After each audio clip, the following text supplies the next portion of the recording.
फिर से स्वागत है। आज का टॉपिक है विटामिन डी। मैंने कल प्रश्न पूछा था कि क्या धूप में विटामिन डी पाया जाता है। यहाँ पर प्रश्न पर ध्यान देने वाली बात है, विटामिन डी धूप में पाया जाता है, क्या ये प्रेजेंट होता है विटामिन डी धूप में? ये प्रश्न काफ़ी महत्वपूर्ण है क्योंकि ये इसी तरीके से पूछा जाता है। तो यही सब हम इस वीडियो में आज सब समझेंगे। विटामिन डी 5 विटामिनों का एक सामूहिक रूप है और इसे सामूहिक रूप से कैल्सीफेरोल कहते हैं। इसका जो सबसे एक्टिव रूप होता है उसे कैल्सीट्रायोल कहा जाता है। इसके दो प्रमुख प्रकार होते हैं जिनको हम सामान्य भाषा में विटामिन D3 और विटामिन D2 कहते हैं। D3 सबसे महत्वपूर्ण है। केमिकल नेम्स विटामिन D3 का कोलेकैल्सीफेरोल और विटामिन D2 का अर्गोकैल्सीफेरोल होता है। इन दो प्रमुख प्रकारों के अलावा इसके 3 और प्रकार होते हैं। D1 ये अर्गोकैल्सीफेरोल और ल्यूमीस्टेरोल का एक मिश्रण है और इसे सामान्यतः हम विटामिन D1 के नाम से ही जानते हैं। चौथा प्रकार है विटामिन D4 और इसका रासायनिक नाम है 22 डाइहाइड्रो अर्गोकैल्सीफेरोल, सामान्यतः विटामिन D4। और पांचवा प्रकार है विटामिन D5 साइटोकैल्सीफेरोल। अब बात करेंगे विटामिन डी की कमी का क्या प्रभाव होता है, और ये सबसे महत्वपूर्ण बात है क्योंकि संसार में इस समय विटामिन डी की कमी बहुत सारे लोगों को हो रही है। तो बच्चों में अगर इसकी कमी होती है तो एक रोग होता है जिसे कहते हैं रिकेट्स या सूखा रोग, जबकि वयस्कों में ऑस्टियोमालेशिया नाम का एक रोग होता है। साथ ही वयस्कों में ये ऑस्टियोपोरोसिस बढ़ाने में भी सहायता करता है। रिकेट्स क्या है? यह एक बहुत ही खतरनाक रोग है जो छोटे बच्चों में होता है। इसमें बच्चों की वृद्धि रुक जाती है, टांगे मुड़ जाती है बाहर की तरफ, धनुष के जैसे हो जाती हैं, हड्डियों में दर्द रहता है, मसल्स में क्रैम्प आते हैं, बार बार कमज़ोर हो जाती मसल्स, और जो पसलियाँ होती हैं रिब्स वो मुड़ने लग जाती हैं, हड्डियाँ बार बार टूटने लग जाती हैं, और जो कपाल या स्कल है वो भी डिफॉर्म होने लग जाता है। कॉम्पिटिटिव एग्जाम्स में विटामिन डी से सब संबंधित जो प्रश्न होते हैं उनमें सबसे मुख्य प्रश्न यही होता है कि विटामिन डी की कमी से कौन सा रोग होता है। तो अगर वहाँ पर केवल रिकेट्स का ऑप्शन हो तो यही सबसे सही उत्तर होगा। अब बात करते हैं कि वयस्कों में अगर इस विटामिन की कमी होती है तो क्या होता है। तो वयस्कों में अगर इसकी निरंतर कमी रहे तो एक ऑस्टियोमालेशिया नाम से एक रोग होता है। इसका अर्थ है ऑस्टियो मतलब हड्डी, माइलेशिया मतलब सॉफ्ट, यानी बहुत ही सॉफ्ट हड्डियां होने लग जाती हैं। इसके जो लक्षण हैं उनमें हड्डियों और जोड़ों में दर्द, एक्सरसाइज करने या कुछ काम करने के बाद मसल्स में पेन, आसानी से अस्थि भंग होने लग जाती है, हड्डियां टूटती हैं, मसल्स में क्रैम्प और हाथ पैरों में सुई जैसे चुभने की अनुभूति होने लगती है। इस प्रकार से वयस्कों के लिए काफ़ी महत्वपूर्ण हो जाता है कि उनमें विटामिन डी की कमी न हो। एक और महत्वपूर्ण बात कि इससे ऑस्टियोपोरोसिस नाम का भी एक रोग होता है अगर विटामिन डी की कमी होती है।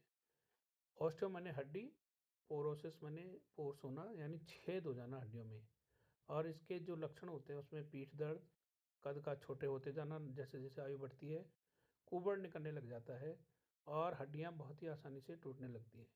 यहाँ तक कि जब इसकी बहुत ही स्थिति खराब हो जाए तो खांसने तक से भी हड्डी टूट जाती है। और जैसे कि बार बार कहा जा रहा है, आजकल ये बड़ी चर्चा है कि विटामिन B12 और डी की बहुत कमी हो रही है। तो भारत में ही प्रतिवर्ष 1 करोड़ से अधिक लोगों को विटामिन डी की कमी होती जा रही है, और अगर हम विश्व की बात करें तो 100 करोड़ से अधिक लोगों में इसकी कमी बनी हुई है। तो ये आंकड़ा काफ़ी चौंकाने वाला है, काफ़ी बड़ा आंकड़ा है, और इस पर सभी को ध्यान देने की बहुत आवश्यकता होती है।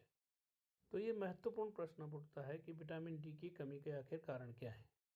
तो ये देखा गया है कि धूप में न रहने वाले जो व्यक्ति होते हैं, जो शेड्स में काम करते हैं, उनमें ये विटामिन डी की कमी होने लग जाती है। साथ ही यदि जो त्वचा का जो रंग है वो अगर काला है, जैसे हमारे अफ्रीकन्स में होते हैं, या कुपोषण है यानी पूरा डाइट के साथ हम विटामिन डी नहीं ले रहे हैं, तब भी विटामिन डी की कमी होगी। साथ ही अगर कुछ विशिष्ट रोग हैं जैसे किडनी या लीवर फेल हो गए हैं, या कोई कैंसर है जैसे लिम्फोमा आया होता है कैंसर वो है, या इरिटेबल बाउल सिंड्रोम होता हो, तब भी विटामिन डी की कमी हो जाएगी। तो अब बात आती है कि आईबीएस क्या है। आईबीएस यानी इरिटेबल बाउल सिंड्रोम। इसमें हमारी जो बावल होती है यानी गट, आंतें जो होती हैं, उनमें इरिटेशन होता है और व्यक्ति को या तो पेचिस लगते हैं या फिर कॉन्स्टिपेशन यानी कि कब्ज की बीमारी हो जाती है। तो इसके कारण भी विटामिन डी प्रॉपरली एब्जॉर्ब नहीं हो पाता है और फिर शरीर में इसकी भारी कमी हो जाती है। अब ये समझना आवश्यक हो जाता है कि हमें इसकी कितनी आवश्यकता होती है रोज़। जो यूएस है यानी कि यूनाइटेड स्टेट्स, उसके हिसाब से 1 वर्ष से छोटे बच्चों में 400 इंटरनेशनल यूनिट, 1 से 70 वर्ष के लोगों में 600 इंटरनेशनल यूनिट की आवश्यकता होती है रोज।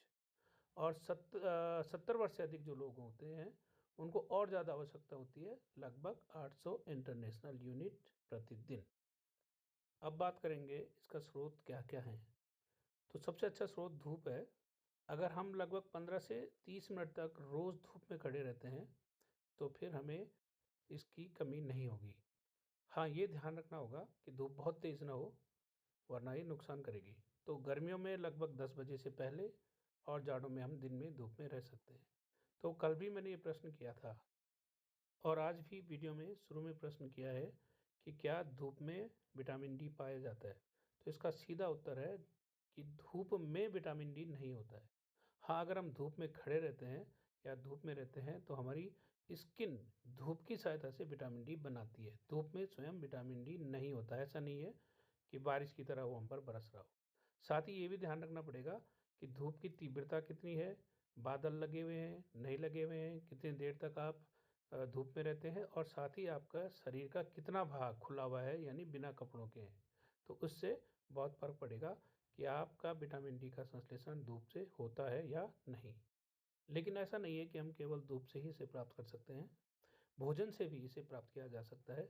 यहाँ पर मैंने कुछ उदाहरण दिए हैं। इंटरनेशनल यूनिट पर सर्विंग, जैसे मछलियाँ हैं तो इनमें 570 से 645 इंटरनेशनल यूनिट मिलता है, यानी काफ़ी अच्छा मिलता है। यहाँ तक कि दूध में भी 120 और एक सिंगल अंडे में 44 इंटरनेशनल यूनिट होते हैं। साथ ही कलेजी, चीज, पनीर में भी ये अच्छी मात्रा में पाया जाता है। और यहाँ पर बड़ा बुरी बात ही समझ लीजिए कि जो हमारा प्लांट बेस्ड डाइट होता है, सब्जियाँ, फल आदि, उनमें ये नहीं पाया जाता है। तो इसका तात्पर्य ये हो गया कि हमें इसे भोजन के रूप में अगर हम प्राप्त करना चाहते हैं तो हमें नॉन वेज या जंतुओं से ही प्राप्त कर सकते हैं। जो वेगन लोग होते हैं उनको सप्लीमेंट लेने होंगे, अन्यथा उनको बहुत समस्या हो सकती है। या तो वो धूप में लगातार नियमित रूप से धूप से लें। कमी के साथ साथ हमें ये भी देखना होता है कि इसकी मात्रा ज़्यादा ना हो। यदि भी बहुत कम लोगों में ऐसा होता है, परंतु अगर 6000 इंटरनेशनल यूनिट से अधिक हम लंबे समय तक इसको लेते रहें तो एक हाइपरकैल्सीमिया नामक रोग हो जाता है, जिसमें हमारे रक्त में कैल्शियम की मात्रा बढ़ जाती है और उससे उल्टी, कमजोरी, बार बार मूत्र त्याग होना, पथरी हो जाना जो किडनीज में होती हैं, हड्डियों में दर्द, थकान और कम वजन जैसी शिकायतें पैदा होने लग जाती हैं। अब बात करेंगे कि विटामिन डी का कार्य हमारे शरीर में क्या होता है। तो सबसे पहला कार्य है कि जो हमारी गट है उससे कैल्शियम, मैग्नीशियम और फॉस्फेट के अवशोषण में ये बहुत मदद करता है।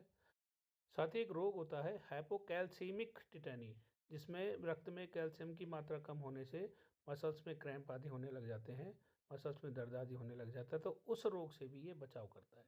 बोन ग्रोथ करता है और बोन्स की रीमॉडलिंग करता है। रीमॉडलिंग का मतलब हो गया कि हमारी बोन्स रोज उसमें बहुत छोटे छोटे क्रैक्स पैदा होते रहते हैं और उनमें मिनरल्स भरते रहते हैं ताकि हमारी मजबूत हो जाए बोन्स। तो ये काम भी विटामिन डी ही करता है, इसलिए ये अत्यंत आवश्यक होता है। अब बात करेंगे कि धूप द्वारा विटामिन डी का संश्लेषण कैसे होता है। तो इसका संश्लेषण फोटोसिंथेसिस ऑफ विटामिन डी कहलाता है। तो कल मैंने प्रश्न पूछा था कि क्या मनुष्य में फोटोसिंथेसिस होती है यानी प्रकाश संश्लेषण होता है। तो उसका उत्तर आज हमें पता चल गया कि हाँ, मनुष्य में भी विटामिन डी का फोटोसिंथेसिस होती है यानी प्रकाश संश्लेषण होता है। त्वचा में 7 डिहाइड्रो कोलेस्ट्रॉल नामक कोलेस्ट्रॉल पहले से उपस्थित होता है और जब त्वचा अल्ट्रावायलेट बी यानी पराबैंगनी बी किरणें सोखती है तो ये कोलेस्ट्रॉल बदल करके प्री विटामिन डी 3 का निर्माण करता है और यही प्री विटामिन डी 3 बाद में एक्टिव D3 में बदल जाता है। विटामिन डी चाहे हमें धूप से प्राप्त हो या भोजन से, ये इनर्ट होता है और इसे एक्टिव होने के लिए 2 बार हाइड्रोक्सिलेशन की क्रिया से गुजरना पड़ता है, यानी OH ग्रुप इसमें जुड़ेगा। पहली क्रिया लीवर में होती है जिसमें विटामिन डी बदलकर 25 हाइड्रोक्सी विटामिन डी या जिसे हम कैल्सीडायोल कहते हैं उसमें बदल जाता है। तो ये क्रिया हमारी पहले लीवर में होगी, ये काफ़ी इंपॉर्टेंट बात है। दूसरी बार ये क्रिया मुख्य रूप से किडनी में होती है और इस बार ये physiologically active 1,25 dihydroxy vitamin D यानी कैल्सीट्रायोल के रूप में बदल जाता है। तो यही एक्टिव फॉर्म है विटामिन डी की जो कि हमें चाहिए होती है। आज के लिए इतना ही। Thank you for watching my video. यदि आपको मेरा ये वीडियो पसंद आया हो तो मेरे चैनल को सब्सक्राइब कीजिए, लाइक कीजिए और बेल आइकन अवश्य दबाइए ताकि जो मैं आगे आने वाली वीडियो बना रहा हूँ वो आपको समय से मिलती रहे। बहुत बहुत धन्यवाद।